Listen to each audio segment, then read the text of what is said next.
Ladies and gentlemen, I am here with Micro Cody Rhodes. Cody, how are you doing?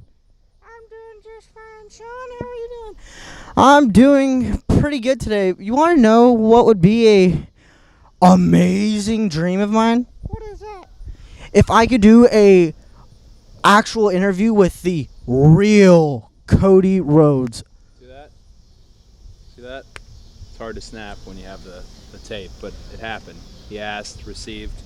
It's all happening now. Here we are. Go ahead. Conduct the interview. Ladies and gentlemen, Well, I admire my physique. I am here with none other than the grandson of a plumber, the son of a dreamer, and the star that left them in the dust. He is Mr. Cody Rhodes. Sir, how are you doing this evening? I'm excellent. How are you? I'm doing just fine. Thank you for asking. I was here earlier today whenever you came in, and the fans, they went wild. How does that make you feel, knowing you just left WWE, where you've been most of your career? It's very flattering, and this is extra special because we're right down the street from my actual home, so it's kind of like a hometown kid type vibe about it. So as much as they were wild about me, I'm very much wild about them.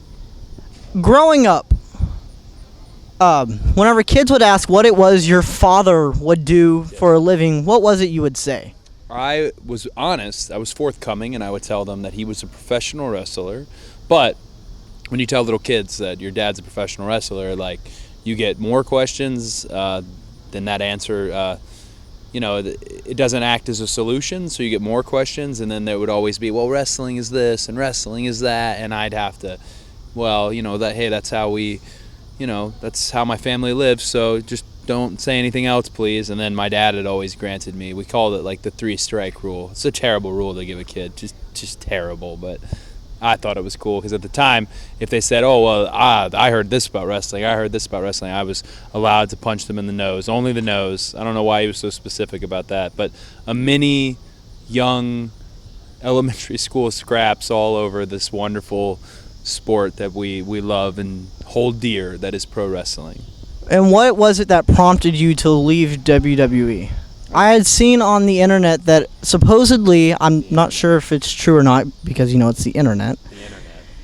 That your father, about 4 years ago, had told you to leave WWE. Oh, that's true, yeah. What was it that had prompted you now to leave? Well, I think when he said that, it was more of a situation where he was thinking more of a dad and not so much as a businessman. And I always looked at it from a businessman standpoint because this is what I do.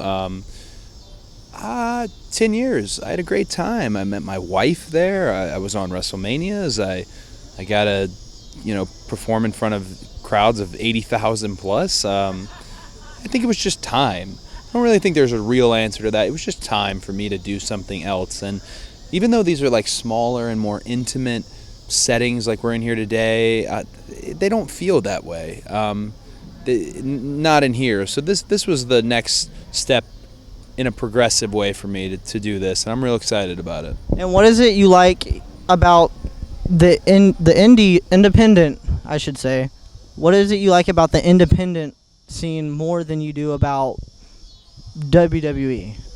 Well, what I've noticed is that the indies themselves aren't necessarily indies, and that's a pretty cool thing to realize, that when you go to these various stops on the schedule, places like Evolve, places like PWG, and places like VIP Wrestling, that you're getting this is a brand here. The fans out there are fans who come every time, every show, and that they have their little nuances and things they like, and people they want to see come into town. It's a lot like the territories were when wrestling was kind of in its golden age. So I don't think of them as indies. I almost think of them as like modern day territories. And another rumor I came across this week, actually, was a possibility of you going to TNA and Ring of Honor, Yes. which does not happen often because both of them have TV contracts. Sure. Could you confirm or deny that? Ring of Honor was already, out there as far as Final Battle has been announced in December 2nd, and like to be part of the Ring of Honor family, I'm just ecstatic about. As far as TNA is concerned, rumors and speculation are just rumors and speculation. Yet, I put names on a list, and a lot of the names on that list are in TNA, and it is my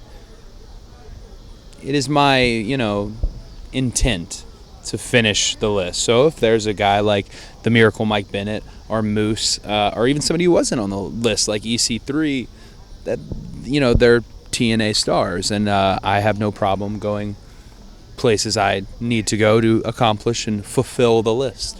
And do you have any words for your opponent, Chris Hero, tonight? Oh no, I have no words. He has all the clever and goodness. Like, I just signed an autograph for a guy with a Death by Elbow shirt. If you have a shirt that says Death by Elbow, you're doing something right. Other than you can't lose in your hometown. I think Chris, I'm not sure. What's Chris's hometown? Do we know? Chicago, maybe? Yeah, we'll say Midwest. We're probably totally off. We'll say Midwest, but we're not in the Midwest. This is freaking Arlington, Texas. We're right here. I mean, I'm a Texan. I'm talking about running for Texas Synod in 2018. That's more real than you think. Anyways, no, you can't lose in your hometown. All right, Cody, from the bottom of my heart, sir, thank you for your time.